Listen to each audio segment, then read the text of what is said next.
ಎಲ್ರಿಗೂ ನಮಸ್ಕಾರ. ಚಳಿಗಾಲಕ್ಕೆ ತುಂಬ ಹಿತವಾಗಿರುವಂಥ ಒಂದು ತರಕಾರಿ ಪುಲಾವು. ಒಂದು ವಿಶೇಷ ಅಂತಂದರೆ ಈರುಳ್ಳಿ ಬೆಳ್ಳುಳ್ಳಿ ಹಾಕದೇ ಇರೋದು, ಅದ್ರ ಜೊತೆಗೆ ಹೊಂದ್ಕೊಂಡಂಗೆ ಒಂದು ದಾಲ್ ಫ್ರೈ. ಅದಕ್ಕೂ ಕೂಡ ಈರುಳ್ಳಿ ಬೆಳ್ಳುಳ್ಳಿ ಇಲ್ಲ, ಹೇಗೆ ಮಾಡೋದು ಅಂತ ನೋಡೋಣ. ಒಂದು ಕಪ್ಗೆ ಒಂದು ಸಣ್ಣ ಕಪ್ನಷ್ಟು ಮೊಸರನ್ನು ಹಾಕ್ಕೋತಾ ಇದ್ದೀನಿ. ಹುಳಿ ಇರಬಾರ್ದು, ಇಷ್ಟು ಗಟ್ಟಿಗಿದ್ರೆ ಸಾಕು. ಇದಕ್ಕೆ ಅರಿಶಿನ, ರೆಡ್ ಚಿಲ್ಲಿ ಪೌಡರು, ಧನಿಯಾ ಪೌಡರು, ಕಸೂರಿ ಮೇಥಿ, ಗರಂ ಮಸಾಲ ಎಲ್ಲವನ್ನು ಹಾಕಿ ಬೆರೆಸಿ ಇಟ್ಕೋತಾ ಇದ್ದೀನಿ. ಖಾರಕ್ಕೆ ತಕ್ಕ ಹಾಗೆ ರೆಡ್ ಚಿಲ್ಲಿ ಪೌಡರ್ನ ನೀವು ಹಾಕ್ಕೋಬೇಕಾಗುತ್ತೆ. ನಾನಿಲ್ಲಿ ಸುಮಾರಾಗಿ 1 ಸ್ಪೂನಷ್ಟು ಹಾಕ್ಕೊಂಡಿದ್ದೀನಿ. ಎಲ್ಲವನ್ನು ಚೆನ್ನಾಗಿ ಮಿಕ್ಸ್ ಮಾಡಿ ಇಟ್ಕೊಂಬಿಡೋಣ. ತುಂಬ ನೀರಾಗಿರೋದು ಬೇಡ, ಮೊಸರು ಇಷ್ಟು ಗಟ್ಟಿಯಾಗಿದ್ದರೆ ಸಾಕು. ಈಗ ಇದು ಒಂದು ತಯಾರಿಯಾಗಿದೆ. ಇನ್ನು ಮುಂದೆ ನಾವು ಅಕ್ಕಿನ ನೆನೆಸ್ಕೊಳ್ಳೋಣ. ನಿಮ್ಮ ಮನೆಯಲ್ಲಿ ಯಾವ ಅಕ್ಕಿನ ಉಪಯೋಗಿಸ್ಕೋತೀರಾ ಅದನ್ನು ತಗೋಬೋದು. ಈಗ ಒಂದು ಪೇಸ್ಟು ರೆಡಿಯಾಗಿದೆ. ಇಲ್ಲಿ ಮೊಸರಿಂದು 1 ಗ್ಲಾಸಷ್ಟು ಅಕ್ಕಿನ ನಾನು ಅಡುಗೆ ಮಾಡೋಕ್ಕೆ ಮುಂಚೆ ತೊಳೆದು ಇಟ್ಕೊಂಡ್ರೆ ಸಾಕು. ಈ ಥರ ನೆನೆಸ್ಕೊಂಡಿದ್ದೀನಿ. ಈಗ ನಾವು ಕುಕ್ಕರಲ್ಲಿ ಮಾಡ್ತಾ ಇರೋದ್ರಿಂದ ಕುಕ್ಕರ್ಗೆ ಸುಮಾರು 3 ಸ್ಪೂನಷ್ಟು ಎಣ್ಣೆ ಹಾಕ್ಕೊಂಡು 1 ಸ್ಪೂನಷ್ಟು ತುಪ್ಪ ಹಾಕ್ಕೋತಾ ಇದ್ದೀನಿ. ನಿಮಗೆ ತುಪ್ಪ ಬೇಡ ಅಂತಂದರೆ ಸ್ಕಿಪ್ ಮಾಡ್ಕೋಬೋದು.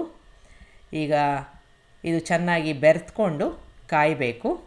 ಕಾದ ನಂತರ ಒಂದು ಒಗ್ಗರಣೆಗೆ ಜೀರಿಗೆ ಹಾಕ್ಕೋತಾ ಇದ್ದೀನಿ, ಪಲಾವ್ ಎಲೆ, ಮೆಣಸು ಒಂದು 4-5, 1 ಅಥವಾ 2 ಲವಂಗ, ದಾಲ್ಚಿನ್ನಿ 1 ಇಂಚಿನಷ್ಟು, 1 ಅಥವಾ 2 ಏಲಕ್ಕಿನ ಹಾಕ್ಕೊಂಡು ಒಂದು ಒಗ್ಗರಣೆ ಮಾಡ್ಕೊಂಬಿಡೋಣ. ಒಳ್ಳೆ ಪರಿಮಳ ಬರ್ತಾ ಇರುತ್ತೆ. ಈಗ ಬಾಡಿಸ್ಕೊಳ್ಬೇಕು. ಈಗ ಇದಕ್ಕೆ ನಿಮ್ಗೆ ಬೇಕಾದ ತರಕಾರಿನ ಹಾಕ್ಕೋಬೋದು. ನಾನಿಲ್ಲಿ ಬೀನ್ಸು, ಕ್ಯಾರೆಟು, ಇಲ್ಲಿ ಕಾಲಿಫ್ಲವರ್ ಹಾಕ್ಕೊಂಡಿದ್ದೀನಿ. ಇದನ್ನು ಎಣ್ಣೆಯಲ್ಲಿ ಸುಮಾರು ಒಂದು 3-4 ನಿಮಿಷ ಬಾಡಿಸ್ಕೋಬೇಕು. ಆಗ ಕಲರ್ ಅದೇ ರೀತಿಯಾಗಿ ಇರುತ್ತೆ, ಜೊತೆಗೆ ಜಾಸ್ತಿ ಮೆತ್ತಗಾಗಲ್ಲ. ಇದಕ್ಕೆ 1 ಟೊಮೆಟೊ ಹಾಕ್ಕೊಂಡಿದ್ದೀನಿ. ಈ ಟೊಮೆಟೊದು ಬೀಜ ತೆಗೆದುಬಿಡಿ, ಈ ಥರ ಕಟ್ ಮಾಡ್ಕೊಂಡು ಹಾಕ್ಕೊಂಡು ಬಾಡಿಸ್ಕೋಬೇಕು. ಈಗ ಎಣ್ಣೆಯಲ್ಲಿ ಬಾಡಿಸ್ಕೊಂಡಿದ್ದಾಗಿದೆ ಅಂತಾದರೆ ನಾವು ಮೊಸರಲ್ಲಿ ಕಲಸಿ ಇಟ್ಕೊಂಡಿದ್ವಲ್ಲ, ಮಸಾಲೆ ಎಲ್ಲ ಹಾಕಿ ಅದನ್ನು ಹಾಕ್ಕೊಂಡು ಮಿಕ್ಸ್ ಮಾಡ್ಕೋಬೇಕು. ಇದನ್ನು 1 ನಿಮಿಷ ಅಥವಾ 2 ನಿಮಿಷ ಮಾಡಿಕೊಂಡ್ರೆ ಸಾಕು. ಚೆನ್ನಾಗಿ ಬಾಡಿಸ್ಕೊಂಡು ಬಿಡೋಣ. ಈಗ ಹಾಕಿರೋ ಮಸಾಲೆ ಎಲ್ಲ ನಮ್ಮ ತರಕಾರಿಗೆ ಬರುತ್ತೆ, ಜೊತೆಗೆ ಮೊಸರಿನ ಒಂದು ಹಸಿ ವಾಸನೆ ಇರುತ್ತಲ್ಲ ಅದು ಕೂಡ ಹೊಟ್ಟೋಗುತ್ತೆ.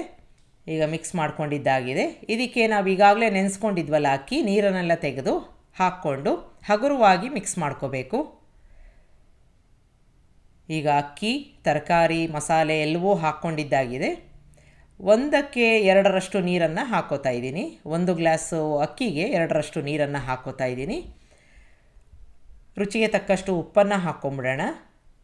ಎಲ್ಲವನ್ನು ಚೆನ್ನಾಗಿ ಮಿಕ್ಸ್ ಮಾಡಿಕೊಂಡು ಕುದಿ ಬಂದ ಮೇಲೆ ಮುಚ್ಚಳ ಮುಚ್ಚಿ 2 ವಿಷಲ್ಲು ಮೀಡಿಯಮ್ ಉರಿನಲ್ಲಿ ಕೂಗಿಸ್ಕೋಬೇಕು. ಬೇಗ ಆಗುವಂಥದ್ದು, ತುಂಬ ರುಚಿಯಾಗಿರುತ್ತೆ. ಒಂದು ಸಲ ಮಾಡಿ ನೋಡಿ. ಈಗ ದಾಲ್ ಫ್ರೈ ಮಾಡ್ಕೊಂಬಿಡೋಣ. ಬಾಣಲೆಗೆ ಒಂದು 3 ಸ್ಪೂನಷ್ಟು ಎಣ್ಣೆ ಹಾಕ್ಕೊಂಡಿದ್ದೀನಿ. ಅದಕ್ಕೆ ಒಂದು ಒಗ್ಗರಣೆಗೆ ಅರ್ಧ ಸ್ಪೂನಷ್ಟು ಜೀರಿಗೆ ಹಾಕ್ಕೋತಾ ಇದ್ದೀನಿ. ಇಂಗನ್ನು ಹಾಕ್ಕೋಬೇಕು. ಈಗ ಅದು ಚೆನ್ನಾಗಿ ಚಟಪಟ ಅಂದಿದೆ ಅಂತಾದರೆ ಖಾರಕ್ಕೆ ತಕ್ಕ ಹಾಗೆ ಹಸಿಮೆಣಸಿನ್ಕಾಯಿ ಉದ್ದಕ್ಕೆ ಸೀಳಿರೋ ಅಂಥದ್ದು. ನಿಮಗೆ ಬೇಕಾದರೆ ಇದಕ್ಕೆ ಈರುಳ್ಳಿ ಹಾಕ್ಕೋಬೋದು, ಬೆಳ್ಳುಳ್ಳಿ ಕೂಡ ಹಾಕ್ಕೋಬೋದು. ನಾನಿಲ್ಲಿ ಹಾಕಿಲ್ಲ. 1 ಟೊಮೆಟೊ ಮೆತ್ತಗಾಗೋ ತನಕ ಬಾಡಿಸ್ಕೋಬೇಕು ಎಣ್ಣೆಯಲ್ಲಿ. ಈಗ ಮೆತ್ತಗಾಗಿದೆ. ಇದಕ್ಕೆ ಒಂದು ಅರ್ಧ ಸ್ಪೂನಷ್ಟು ರೆಡ್ ಚಿಲ್ಲಿ ಪೌಡರು, ಇದು ಕಲರ್ದು. ಖಾರಕ್ಕೆ ನಾವು ಹಸಿಮೆಣಸಿನ್ಕಾಯಿ ಹಾಕಿದ್ದೀವಿ. ಈಗಾಗಲೇ ಬೇಳೆನ ಬೇಯಿಸ್ಕೊಂಡು ಅದನ್ನು ಈ ರೀತಿಯಾಗಿ ಸ್ವಲ್ಪ ಮ್ಯಾಶ್ ಮಾಡಿ ಇಟ್ಕೊಂಡಿರಬೇಕು. ರುಚಿಗೆ ತಕ್ಕಷ್ಟು ಉಪ್ಪನ್ನು ಹಾಕ್ಕೊಂಡು ಬೇಳೆ ಜೊತೆಗೆ ಕುದಿಸ್ಕೊಳ್ಳೋಣ. ಚೆನ್ನಾಗಿ ಕುದಿಬೇಕು. ನೋಡಿ, ಈ ರೀತಿಯಾಗಿ ಕುದಿಬೇಕು. ನಿಮಗೆ ನೀರಾಗಿ ಬೇಕಾ, ಸ್ವಲ್ಪ ಗಟ್ಟಿಯಾಗಿ ಬೇಕಾ ಅಂತ ನೋಡಿಕೊಂಡು ನೀರನ್ನು ಹಾಕ್ಕೋಬೇಕು. ಇದಕ್ಕೆ ಕೊನೆಯದಾಗಿ ಕೊತ್ತಂಬರಿ ಸೊಪ್ಪು ಹಾಕಿದ್ರೆ ದಾಲ್ ಫ್ರೈ ತುಂಬ ಸಿಂಪಲ್ಲಾಗಿರೋ ಅಂಥ ಒಂದು ಪಲಾವು ಜೊತೆಗೆ ದಾಲ್ ಫ್ರೈ ಆರೋಗ್ಯಕ್ಕೆ ಹಿತವಾದದ್ದು. ಬಿಸಿಯಾಗಿ ಸರ್ವ್ ಮಾಡಿದಾಗ ಚಳಿಗಾಲಕ್ಕೆ ತುಂಬ ಚೆನ್ನಾಗಿರುತ್ತೆ. ಒಂದು ಸಲ ಮಾಡಿ ನೋಡಿ. ಈಗ ನಮ್ಮ ಪುಲಾವ್ ಕೂಡ ಆಗಿದೆ ನೋಡಿ, ಉದುರುದುರಾಗಿ ಹದವಾಗಿ ಬೆಂದಿರೋ ಅಂಥದ್ದು. ತುಂಬ ಕಲರ್ಫುಲ್ಲಾಗಿ ಇರೋವಂಥ ಒಂದು ತರಕಾರಿ ಕೂಡ ಇದೆ. ಒಂದು ಸಲ ಮಾಡಿ ನೋಡಿ. ಒಳ್ಳೆ ಕಾಂಬಿನೇಷನ್ನು. ದಿಢೀರಂತ ಬೇಕಾದರೂ ನೀವು ಮಾಡ್ಕೋಬೋದು. ಯಾರಿಗೆ ಈರುಳ್ಳಿ ಬೆಳ್ಳುಳ್ಳಿ ಬೇಡ ಅವರು ಕೂಡ ಇದನ್ನು ಮಾಡ್ಕೋಬೋದು.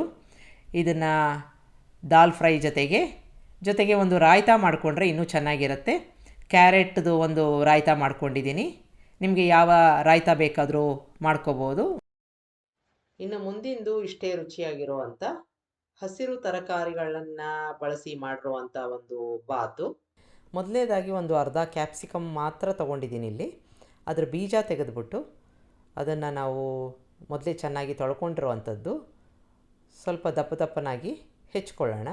ಇಲ್ಲಿ ನಾನು ಕ್ಯಾಪ್ಸಿಕಮ್ ಕೂಡ ಹಾಕ್ತಾಯಿದ್ದೀನಿ. ಯಾವುದು ಹಸಿರು ತರಕಾರಿ ಇದೆ ಅದನ್ನು ಬಳಸ್ತಾ ಇದ್ದೀನಿ.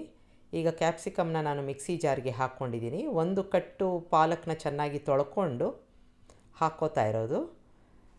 ಇದ್ರ ಜೊತೆಗೆ ಒಂದು ಹಿಡಿಯಷ್ಟು ಕೊತ್ತಂಬರಿ ಸೊಪ್ಪು, 2 ಹಸಿಮೆಣಸಿನ್ಕಾಯಿ ಕೂಡ ಹಾಕ್ಕೋತಾ ಇದ್ದೀನಿ. ಖಾರಕ್ಕೆ ತಕ್ಕ ಹಾಗೆ ಹಸಿಮೆಣಸಿನ್ಕಾಯಿನ ನೀವು ಹಾಕ್ಕೋಬೇಕು.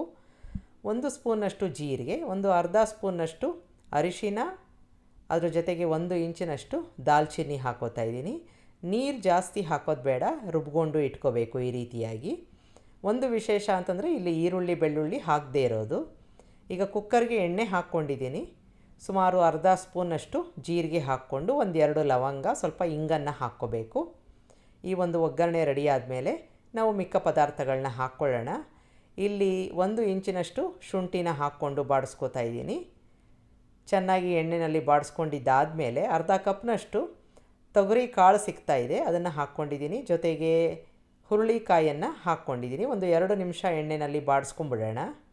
ನೀವು ಇದ್ರ ಜೊತೆಗೆ ಅವರೆಕಾಳು, ಬಟಾಣಿ ಎಲ್ಲ ಹಾಕ್ಕೋಬೋದು. ನಾವು ರುಬ್ಕೊಂಡಿರೋ ಒಂದು ಪೇಸ್ಟನ್ನು ಹಾಕ್ಕೊಂಡು 1-2 ನಿಮಿಷ ಮಾತ್ರ ಇದನ್ನು ಬಾಡಿಸ್ಕೋಬೇಕು. 1 ಸ್ಪೂನಷ್ಟು ಸಕ್ಕರೆ ಹಾಕ್ಕೋತಾ ಇದ್ದೀನಿ. ಆ ಹಸಿರು ಕಲರು ಅದೇ ರೀತಿಯಾಗಿ ಇರುತ್ತೆ. ಈಗ ಬಾಡಿಸ್ಕೊಂಡಿದ್ದಾಗಿದೆ. ರುಚಿಗೆ ತಕ್ಕಷ್ಟು ಉಪ್ಪನ್ನು ಹಾಕ್ಕೊಂಡು ಮತ್ತೆ ಮಿಕ್ಸ್ ಮಾಡ್ಕೊಂಬಿಟ್ಟಿದ್ದೀನಿ. ಈಗ ಇಲ್ಲಿ 1 ಗ್ಲಾಸಷ್ಟು ಅಕ್ಕಿನ ತೊಗೊಂಡಿದ್ದೀನಿ. ನಾನಿಲ್ಲಿ ಅನ್ಪಾಲಿಶ್ಡ್ ಅಕ್ಕಿನ ತೊಗೊಂಡಿದ್ದೀನಿ. ನಿಮಗೆ ಯಾವ್ದು ಬೇಕಾದರೂ ತೊಗೋಬೋದು. ಅಕ್ಕಿನ ಚೆನ್ನಾಗಿ ಮಿಕ್ಸ್ ಮಾಡ್ಕೊಂಡಿದ್ದಾಗಿದೆ. ಬರೀ ಅಕ್ಕಿನ ತೊಳ್ಕೊಂಡು ಹಾಕ್ಕೊಂಡಿದ್ದೀನಿ. 1/4 ಗ್ಲಾಸಷ್ಟು ನೀರನ್ನು ಹಾಕ್ಕೊಂಡು ಸ್ವಲ್ಪ ಗರಂ ಮಸಾಲ ಹಾಕ್ಕೊಂಡು ಕುದಿ ಬಂದಮೇಲೆ ಮುಚ್ಚಳ ಮುಚ್ಚಿ 2 ವಿಷಲ್ಲು. ಈಗ ಇದಕ್ಕೊಂದು ರಾಯ್ತ ಮಾಡ್ಕೊಂಬಿಡೋಣ. ಇದಕ್ಕೆ ಒಂದು ಫ್ರೆಶ್ ಆಗಿರೋ ಮೂಲಂಗಿ ತೊಗೊಂಡಿದ್ದೀನಿ. ಅದರ ಸಿಪ್ಪೆ ಎಲ್ಲ ತೆಕ್ಕೊಂಬಿಡಬೇಕು. ಆ ನಂತರದಲ್ಲಿ ಚೆನ್ನಾಗಿ ತೊಳ್ಕೊಂಡು ಇದನ್ನು ತುರ್ಕೋತಾ ಇದ್ದೀನಿ. ಈಗ ಒಂದು ಅರ್ಧ ಕಪ್ನಷ್ಟು ಮೊಸರನ್ನ ತೊಗೊಂಡಿದ್ದೀನಿ. ಅದಕ್ಕೆ 1 ಸ್ಪೂನಷ್ಟು ರೆಡ್ ಚಿಲ್ಲಿ ಪೌಡರು, ಹುರಿದು ಪುಡಿ ಮಾಡಿರುವಂಥ ಜೀರಿಗೆ ಪುಡಿ, ಉಪ್ಪು ಮತ್ತು ನಮ್ಮ ಮೂಲಂಗಿ ಹಾಕ್ಕೊಂಡು ಚೆನ್ನಾಗಿ ಮಿಕ್ಸ್ ಮಾಡ್ಕೊಂಡಿದ್ದೀನಿ. ತುಂಬ ಸರಳವಾದ ಒಂದು ರಾಯ್ತ, ತುಂಬ ಚೆನ್ನಾಗಿರುತ್ತೆ. ಒಂದು ಸಾಸಿವೆ ಒಗ್ಗರಣೆ ಹಾಕ್ಕೊಂಡ್ರೆ ನಮ್ಮ ರಾಯ್ತ ರೆಡಿ ಆಯಿತು. ತುಂಬ ಸರಳವಾಗಿರುವಂಥದ್ದು, ದಿಢೀರಂತ ಆಗುತ್ತೆ. ಕೆಲಸಕ್ಕೆ ಹೋಗೋರು ಇದನ್ನು ಆರಾಮಾಗಿ ಮಾಡ್ಕೋಬೋದು. ತುಂಬ ರುಚಿಯಾಗಿ ಕೂಡ ಇರುತ್ತೆ. ಈಗ ನಮ್ಮ ಬಾತ್ ರೆಡಿಯಾಗಿದೆ. ತಂತಾನೆ ಸ್ಟೀಮ್ ಇಳಿದ ಮೇಲೆ ನೋಡಿ ಈ ಥರ ಉದುರಾಗಿ ತುಂಬ ರುಚಿಯಾಗಿ, ಒಂದು ಸಾತ್ವಿಕವಾಗಿ ತುಂಬ ರುಚಿಯಾಗಿ ಇರುತ್ತೆ. ಒಂದು ಸಲ ಮಾಡಿ ನೋಡಿ. ಇದನ್ನು ನಾವು ಮಾಡ್ಕೊಂಡಿರೋ ಒಂದು ರಾಯ್ತದ ಜೊತೆ ಒಳ್ಳೆ ಕಾಂಬಿನೇಷನ್ನು ಸರ್ವ್ ಮಾಡ್ಬೋದು. ಇನ್ನು ಮುಂದಿಂದು ನವಣೆನ ಬಳಸಿ ಮಾಡಿರುವಂಥ ಒಂದು ಕಿಚಡಿ. ನೀವು ನವಣೆ ಬದಲಾಗಿ ಅಕ್ಕಿಯನ್ನು ಸಹ ಬಳಸ್ಬೋದು. ಹೇಗೆ ಮಾಡೋದು ಅಂತ ನೋಡೋಣ. ಯಾರಿಗೆಲ್ಲ ಶುಗರ್ ಪ್ರಾಬ್ಲಮ್ ಇದೆ ಅಥವಾ ಸ್ಪೈಕ್ ಆಗುತ್ತೆ ಅಕ್ಕಿ ತಿಂದರೆ ಅಂತ ಇರೋರಿಗೆ ಈ ಒಂದು ಕಿಚಡಿ ತುಂಬ ಸಹಾಯ ಮಾಡುತ್ತೆ. ಇಲ್ಲಿ ನಾನು 1 ಕಪ್ನಷ್ಟು ನವಣೆನ ತೊಗೊಂಡಿದ್ದೀನಿ. ನಿಮಗೆ ಯಾವುದು ಬೇಕಾದರೂ ಆ ಒಂದು ಮಿಲೆಟ್ನ ತೊಗೋಬೋದು. ಚೆನ್ನಾಗಿ ತೊಳೆದು ಇದನ್ನು ಸುಮಾರು 7 ಗಂಟೆ ನೆನೆಸ್ಕೋಬೇಕು. 1/4 ಕಪ್ನಷ್ಟು ತೊಗರಿಬೇಳೆ ಅಥವಾ ಹೆಸರುಬೇಳೆ ಕೂಡ ತೊಗೋಬೋದು. ಚೆನ್ನಾಗಿ ತೊಳ್ಕೊಂಡು 1 ಗಂಟೆ ನೆನೆಸ್ಕೊಂಡ್ರೆ ಸಾಕು. ಈಗ ಕುಕ್ಕರಲ್ಲಿ ಮಾಡ್ತಾ ಇರೋದ್ರಿಂದ ಎಣ್ಣೆ ಹಾಕ್ಕೊಂಡು ಜೀರಿಗೆ ಹಾಕ್ಕೊಂಡಿದ್ದೀನಿ. 1 ಇಂಚಿನಷ್ಟು ದಾಲ್ಚಿನ್ನಿ ಕೂಡ ಹಾಕ್ಕೊಂಡಿದ್ದೀನಿ. ಪರಿಮಳ ತುಂಬ ಚೆನ್ನಾಗಿರುತ್ತೆ. ಇಂಗನ್ನು ಹಾಕ್ಕೋಬೇಕು. ಈ ಒಗ್ಗರಣೆ ತುಂಬ ಚೆನ್ನಾಗಿರುತ್ತೆ. ಈಗ ಒಗ್ಗರಣೆ ಆದ ನಂತರ ಕರಿಬೇವಿನ ಸೊಪ್ಪು, ಈರುಳ್ಳಿ ಹಾಕ್ಕೊಂಡು ಚೆನ್ನಾಗಿ ಬಾಡಿಸ್ಕೋಬೇಕು. ನಿಮಗೆ ಬೇಕಾದ ತರಕಾರಿನ ಇಲ್ಲಿ ಹಾಕ್ಕೋಬೋದು. ನಾನಿಲ್ಲಿ ಬೀನ್ಸು, ಕ್ಯಾರೆಟು, ಕಾಲಿಫ್ಲವರ್ ಹಾಕ್ಕೊಂಡಿದ್ದೀನಿ. ಎಲ್ಲವನ್ನು ಚೆನ್ನಾಗಿ ಎಣ್ಣೆಯಲ್ಲಿ ಬಾಡಿಸ್ಕೊಳ್ಳೋದ್ರಿಂದ ಅದ್ರ ಕಲರ್ ಕೂಡ ಅದೇ ರೀತಿ ಇರುತ್ತೆ, ತುಂಬ ಮೆತ್ತಗಾಗಲ್ಲ. ಈಗ ಎಣ್ಣೆಯಲ್ಲಿ ಬಾಡಿಸ್ಕೊಂಡಾಗಿದೆ ಅಂತ ಆದರೆ ಅರಿಶಿನ, ರೆಡ್ ಚಿಲ್ಲಿ ಪೌಡರು, ಧನಿಯಾ ಪೌಡರು ಈ ರೀತಿಯಾಗಿ ಹಾಕ್ಕೋಬೇಕು. ತುಂಬ ಸರಳವಾದ ಒಂದು ಅಡುಗೆ, ಅಷ್ಟೇ ರುಚಿಯಾಗಿರುತ್ತೆ, ಅಷ್ಟೇ ಆರೋಗ್ಯಕರ ಕೂಡ. ಮಸಾಲೆ ಕೂಡ ನಾನು ಎಣ್ಣೆಯಲ್ಲಿ ಬಾಡಿಸ್ಕೊಂಡಿದ್ದೀನಿ. ಸಣ್ಣ ಊರಿನಲ್ಲಿ ಬಾಡಿಸ್ಕೋಬೇಕು, ಇಲ್ಲಾಂತಂದರೆ ಸೀದು ಹೋಗುತ್ತೆ. ಈಗ ಇದಕ್ಕೆ ನಾವು ನೆನೆಸ್ಕೊಂಡಿರುವಂಥ ಬೇಳೆ ಮತ್ತು ಮಿಲೆಟ್ನ ಹಾಕ್ಕೋಬೇಕು. ಈಗ ಬೇಳೆ ಹಾಕ್ಕೊಂಡಿದ್ದೀನಿ, ಅದರ ಜೊತೆಗೆ ಮಿಲೆಟ್ ಕೂಡ ಹಾಕ್ಕೋತಾ ಇದ್ದೀನಿ. 1 ಕಪ್ಪು ನವಣೆಗೆ ಸುಮಾರು 5 ಕಪ್ನಷ್ಟು ನೀರನ್ನು ಹಾಕ್ಕೋಬೇಕು. ಆಗ ಕರೆಕ್ಟಾಗಿರೋ ಒಂದು ಹದ ಇರುತ್ತೆ. ಎಲ್ಲವನ್ನು ಚೆನ್ನಾಗಿ ಮಿಕ್ಸ್ ಮಾಡ್ಕೊಂಬಿಟ್ಟು ಅದಕ್ಕೆ ಉಪ್ಪನ್ನು ಹಾಕ್ಕೋಬೇಕು. ಈಗ ಮಿಕ್ಸ್ ಮಾಡ್ಕೊಂಡಿದ್ದೀನಿ. ಇದು ಕುದಿ ಬರಬೇಕು. ಇದಕ್ಕೆ ನೀವು ಬೇಕಾದರೆ ಒಂದು ಅರ್ಧ ಸ್ಪೂನಷ್ಟು ಗರಂ ಮಸಾಲ ಕೂಡ ಹಾಕ್ಕೋಬೋದು. ಇದು ಆಪ್ಷನಲ್ಲು, ರುಚಿ ಚೆನ್ನಾಗಿರುತ್ತೆ. ಬೇಡ ಅಂದವರು ಸ್ಕಿಪ್ ಮಾಡ್ಕೋಬೋದು. ನಿಮಗೆ ಯಾವ ತರಕಾರಿ ಬೇಕಾದರೂ ಅದನ್ನು ಇನ್ನೂ ಹಾಕ್ಕೋಬೋದು. ಕುದಿ ಬಂದಮೇಲೆ ಮುಚ್ಚಳ ಮುಚ್ಚಿ ಮೀಡಿಯಮ್ ಊರಿನಲ್ಲಿ ಸುಮಾರು 3 ವಿಷಲ್ಲು ಕೂಗಿಸ್ಕೋಬೇಕು. ಆ ನಂತರದಲ್ಲಿ ತಂತಾನೆ ಸ್ಟೀಮ್ ಇಳಿದ ಮೇಲೆ ನಮ್ಮ ಕಿಚಡಿ ತುಂಬ ಚೆನ್ನಾಗಿ ಆಗಿರುತ್ತೆ. ಒಂದು ಒಳ್ಳೆ ಹದ ಬಂದಿರುತ್ತೆ. ಆರೋಗ್ಯಕರವಾದ ಒಂದು ಕಿಚಡಿ. ಇದನ್ನು ನೀವು ರಾಯ್ತದ ಜೊತೆ ಅಥವಾ ಮೊಸರಿನ ಜೊತೆ ಸರ್ವ್ ಮಾಡ್ಬೋದು. ಕೊತ್ತಂಬರಿ ಸೊಪ್ಪು ಹಾಕ್ಕೊಂಡಿದ್ದೀನಿ, ತುಪ್ಪ ಕೂಡ ಹಾಕ್ಕೋಬೋದು. ಇದು ಆಪ್ಷನಲ್ಲು. ಸರ್ವ್ ಮಾಡಿ, ಬಿಸಿಯಾಗಿ ಸರ್ವ್ ಮಾಡಿದಾಗ ತುಂಬ ರುಚಿಯಾಗಿರುತ್ತೆ. ನಿಮಗೆ ರೆಸಿಪಿ ಇಷ್ಟ ಆದಲ್ಲಿ ಲೈಕ್ ಮಾಡಿ, ಶೇರ್ ಮಾಡಿ, ಕಮೆಂಟ್ ಮಾಡಿ, ನನ್ನ ಚಾನಲ್ಗೆ ಸಬ್ಸ್ಕ್ರೈಬ್ ಮಾಡಿ. ಇನ್ನು ಮುಂದಿಂದು ಆಲೂಗೆಡ್ಡೆ ಮತ್ತು ಕ್ಯಾಪ್ಸಿಕಮ್ನ ಬಳಸಿ ಒಂದು ಪಲಾವು. ಅದಕ್ಕೆ ಸ್ಪೆಷಲ್ಲಾಗಿ ರುಬ್ಬಿ ಹಾಕಿರೋದ್ರಿಂದ ತುಂಬ ರುಚಿಯಾಗಿರುತ್ತೆ. ಲಂಚ್ ಬಾಕ್ಸ್ಗೆ, ಬೆಳಗಿನ ತಿಂಡಿ, ರಾತ್ರಿ ಊಟಕ್ಕೆ ತುಂಬ ಸೂಕ್ತವಾದದ್ದು. ಹೇಗೆ ಮಾಡೋದು ಅಂತ ನೋಡೋಣ. ಇಲ್ಲಿ ನಾನು 2 ಆಲೂಗೆಡ್ಡೆನ ಸಿಪ್ಪೆ ತೆಗೆದು ಈ ರೀತಿಯಾಗಿ ಹೆಚ್ಕೋತಾ ಇದ್ದೀನಿ. ನಿಮಗೆ ಯಾವ ರೀತಿ ಬೇಕೋ ಆ ಥರ ಹೆಚ್ಕೊಂಡು ಈ ಥರ ನೀರಲ್ಲಿ ಹಾಕ್ಕೊಂಡಾಗ ಕಪ್ಪಗಾಗಲ್ಲ. ಒಂದೇ ಒಂದು ಕ್ಯಾಪ್ಸಿಕಮ್ ತೊಗೊಂಡಿದ್ದೀನಿ, ಅಷ್ಟು ಸಾಕಾಗುತ್ತೆ. ಸುಮಾರಾಗಿ ದೊಡ್ಡದಾಗಿದೆ. ಅದ್ರ ಬೀಜ ಎಲ್ಲ ತೆಕ್ಕೊಂಬಿಟ್ಟು ಅದೇ ರೀತಿಯಾಗಿ ಹೆಚ್ಕೊಂಡು ಇಟ್ಕೊಳ್ಳೋಣ. ನಿಮಗೆ ಇದ್ರ ಜೊತೆಗೆ ಇನ್ಯಾವುದಾದ್ರೂ ತರಕಾರಿ ಬೇಕು ಅಂತಂದರೆ ಹಾಕ್ಕೋಬೋದು. ಬಟಾಣಿ ಹಾಕ್ಕೋಬೋದು, ಇಲ್ಲ ಸ್ವೀಟ್ ಕಾರ್ನ್ ಹಾಕ್ಕೋಬೋದು. ಈಗ ಒಂದು ಮಸಾಲೆ ಹುರ್ಕೋತಾ ಇದ್ದೀನಿ. 1 ಸ್ಪೂನಷ್ಟು ಕೊತ್ತಂಬರಿ ಬೀಜ, ಅರ್ಧ ಸ್ಪೂನು ಜೀರಿಗೆ, ತುಂಬ ಕಡಿಮೆ ಪ್ರಮಾಣದಲ್ಲಿ ಕಾಳು ಮೆಣಸನ್ನು ಹಾಕ್ಕೊಂಡಿದ್ದೀನಿ. 1-2 ಇಂಚು ದಾಲ್ಚಿನ್ನಿ, 2 ಲವಂಗ.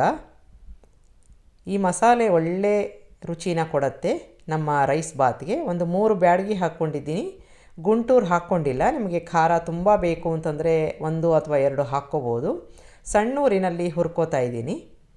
ಒಳ್ಳೆ ಪರಿಮಳ ಬರ್ತಾ ಇರುತ್ತೆ. ಈಗ ಈ ಒಣ ಪದಾರ್ಥ ಎಲ್ಲ ಹುರ್ಕೊಂಡಿದ್ದಾಗಿದೆ. ಇದಕ್ಕೆ 1 ಇಂಚಿನಷ್ಟು ಶುಂಠಿ, 3 ಬೆಳ್ಳುಳ್ಳಿ, 1 ಈರುಳ್ಳಿನ ಹಾಕ್ಕೊಂಡಿದ್ದೀನಿ. ನಿಮಗೆ ಈರುಳ್ಳಿ ಬೇಡ ಅಂತಂದರೆ ಸ್ಕಿಪ್ ಮಾಡ್ಬೋದು, ಬೆಳ್ಳುಳ್ಳಿ ಕೂಡ ಸ್ಕಿಪ್ ಮಾಡ್ಬೋದು. ಈಗ ಅದನ್ನು ಸೇರಿಸ್ಕೊಂಡು ಡ್ರೈ ರೋಸ್ಟ್ ಮಾಡ್ಕೋತಾ ಇದ್ದೀನಿ. ಎಣ್ಣೆ ಏನು ಹಾಕೋದು ಬೇಡ. ಒಂದೇ ಒಂದು ಏಲಕ್ಕಿ, ಸುಮಾರು 3 ಸ್ಪೂನ್ನಷ್ಟು ಕಾಯಿ ತುರಿ ಹಾಕ್ಕೋಬೇಕು. ಇದೆಲ್ಲ ಹುರಿದಿದ್ದಾದಮೇಲೆ ಕಾಯಿ ತುರಿ ಹಾಕ್ಕೊಂಡು ಚೆನ್ನಾಗಿ ಆ ಬಿಸಿಗೆ ಬಾಡಿಸ್ಕೊಂಡು ತೆಕ್ಕೊಂಡು ಇಟ್ಕೊಂಬಿಡೋಣ. ಆರದ ಮೇಲೆ ಇದನ್ನು ಮಿಕ್ಸಿ ಜಾರ್ಗೆ ಹಾಕ್ಕೊಂಡು ಒಂದು ಪೇಸ್ಟ್ ಥರ ಮಾಡ್ಕೋಬೇಕು. ನಿಮಗೆ ಹೊಸ ರುಚಿ ಬೇಕು ಅಂತಂದರೆ ಈ ಒಂದು ರೈಸ್ ಬಾತ್ನ ಟ್ರೈ ಮಾಡಿ ನೋಡಿ. ಈಗ ಆರಕ್ಕೆ ಬಿಟ್ಟಿದ್ದೀನಿ. ಒಂದು ಕುಕ್ಕರ್ಗೆ 2 ಟೇಬಲ್ ಸ್ಪೂನಷ್ಟು ಎಣ್ಣೆ ಹಾಕ್ಕೊಂಡಿದ್ದೀನಿ. ನಾವು ಈಗಾಗಲೇ ಹೆಚ್ಕೊಂಡಿದ್ವಲ್ಲ ಕ್ಯಾಪ್ಸಿಕಮ್ಮು ಮತ್ತು ಆಲೂಗೆಡ್ಡೆ, ಅದನ್ನು ಸ್ವಲ್ಪ ಎಣ್ಣೆಯಲ್ಲಿ ಬಾಡಿಸ್ಕೊಂಡು ತೆಕ್ಕೊಂಬಿಡೋಣ. ಹಾಗೇ ನೀರಿಗೆ ಹಾಕಿದ್ರೆ ತುಂಬ ಮೆತ್ತಗಾಗತ್ತೆ. ಕ್ಯಾಪ್ಸಿಕಮ್ ಅಂತೂ ತುಂಬ ಮೆತ್ತಗಾಗ್ಬಿಡುತ್ತೆ. ಹಾಗಾಗಿ ಒಂದು ಸ್ಟೆಪ್ಪು ಈಗ ಎಣ್ಣೆಯಲ್ಲಿ ಬಾಡಿಸ್ಕೊಂಡಿದ್ದಾಗಿದೆ, ತೆಕ್ಕೋತಾ ಇದ್ದೀನಿ. ಇದೇ ರೀತಿಯಾಗಿ ಆಲೂಗೆಡ್ಡೆ ಸಹ ನೀರಲ್ಲಿ ಇದೆ. ಹಾಗಾಗಿ ಸ್ವಲ್ಪ ನೋಡಿಕೊಂಡು ಹಾಕ್ಕೊಂಡು ಎಣ್ಣೆಗೆ 2-3 ನಿಮಿಷ ಅದನ್ನು ಬಾಡಿಸ್ಕೊಂಡು ತೆಕ್ಕೊಂಡಾಗ ರುಚಿ ಕೂಡ ತುಂಬ ಚೆನ್ನಾಗಿರುತ್ತೆ. ತಿಂದಾಗ ಮೆತ್ತಗಿರಲ್ಲ, ಜೊತೆಗೆ ಕರ್ಗೋಗಲ್ಲ ನಾವು ಬೇಯಿಸಿದಾಗ. ಈಗ ನಾವು ಹುರ್ಕೊಂಡಿದ್ವಲ್ಲ ಒಂದು ಮಸಾಲೆ, ಅದು ತಣ್ಣಗಾಗಿದೆ. ಮಿಕ್ಸಿ ಜಾರ್ಗೆ ಹಾಕ್ಕೊಂಡು ಸ್ವಲ್ಪ ನೀರನ್ನು ಹಾಕ್ಕೊಂಡು ನುಣ್ಣಿಗೆ ರುಬ್ಕೋತಾ ಇದ್ದೀನಿ. ಈ ಒಂದು ಮಸಾಲೆ ನಾನು ಮೊದಲೇ ಹೇಳಿದಾಗೆ ಒಂದು ವಿಶೇಷ ರುಚಿಯನ್ನು ಕೊಡುತ್ತೆ. ಒಂದು ಸಲ ಮಾಡಿ ನೋಡಿ. ಈಗ ರುಬ್ಕೋತಾ ಇದ್ದೀನಿ. ನಾನು ಮೊದಲೇ ಹೇಳಿದಾಗೆ ಈರುಳ್ಳಿ ಬೆಳ್ಳುಳ್ಳಿ ಬೇಡ ಅಂತಂದರೆ ಸ್ಕಿಪ್ ಮಾಡಿ. ಅದರ ಬದಲಾಗಿ 2-3 ಸ್ಪೂನು ಜಾಸ್ತಿ ಕಾಯಿ ತುರಿನ ಹಾಕ್ಕೋಬೇಕು. ಈಗ 1 ಗ್ಲಾಸಷ್ಟು ನಾರ್ಮಲ್ ಅಕ್ಕಿ ತೊಗೊಂಡಿದ್ದೀನಿ. ನಿಮಗೆ ಬೇಕು ಅಂತಂದರೆ ಬಾಸ್ಮತಿ ತೊಗೋಬೋದು. ಇದನ್ನು ತೊಳೆದು ಇಟ್ಕೋತಾ ಇದ್ದೀನಿ. ಅಂದರೆ ನಾವು ಅಡುಗೆ ಮಾಡೋಕ್ಕೆ ಮುಂಚೆ ಇದನ್ನು ತೊಳೆದು ಇಟ್ಕೋತಾ ಇರೋದು, ನೆನೆಸ್ತಾ ಇಲ್ಲ. ಈಗ ನಾವು ಅಡುಗೆನ ಶುರು ಮಾಡ್ಕೊಳ್ಳೋಣ. ಇರೋ ಎಣ್ಣೆನೇ ಸಾಕು ಕುಕ್ಕರಲ್ಲಿ. ಅದಕ್ಕೆ ಸ್ವಲ್ಪ ಜೀರಿಗೆ ಹಾಕ್ಕೊಂಡಿದ್ದೀನಿ. ಇಂಗನ್ನು ಹಾಕ್ಕೊಂಡು 1 ಪಲಾವ್ ಎಲೆ ಹಾಕ್ಕೊಂಡು ಬಾಡಿಸ್ಕೋಬೇಕು. ಈ ಒಂದು ಒಗ್ಗರಣೆ ಸಾಕಾಗತ್ತೆ. ಈಗ ಇದಕ್ಕೆ 1 ಟೊಮೆಟೊ, ಅದನ್ನು ಚೆನ್ನಾಗಿ ಮೆತ್ತಗೆ ಬಾಡಿಸ್ಕೋಬೇಕು. ಅದ್ರ ಜೊತೆಗೆ 1 ಹಿಡಿಯಷ್ಟು ಪುದೀನ ಸೊಪ್ಪನ್ನು ಹಾಕ್ಕೊಂಡಿದ್ದೀನಿ. 2 ಮೆತ್ತಗಾಗಬೇಕು. ಈಗ ಸುಮಾರಾಗಿ ಮೆತ್ತಗಾಗಿದೆ. ಇದಕ್ಕೆ ನಾವು ಈಗಾಗಲೇ ರುಬ್ಕೊಂಡಿರೋ ಒಂದು ಮಸಾಲೆ ಪೇಸ್ಟನ್ನು ಹಾಕ್ಕೋತಾ ಇದ್ದೀನಿ. ಅದರ ಜೊತೆಗೆ ನಾವು ಬಾಡಿಸ್ಕೊಂಡು ತೆಕ್ಕೊಂಡಿರೋ ತರಕಾರಿ ಕೂಡ ಹಾಕ್ಕೋತಾ ಇದ್ದೀನಿ. ಎಲ್ಲವನ್ನು ಚೆನ್ನಾಗಿ ಮಿಕ್ಸ್ ಮಾಡ್ಕೊಳ್ಳೋಣ. ಈ ರೀತಿಯಾಗಿ ಒಂದು ಪಲ್ಯದ ರೀತಿ ಆಗುತ್ತೆ.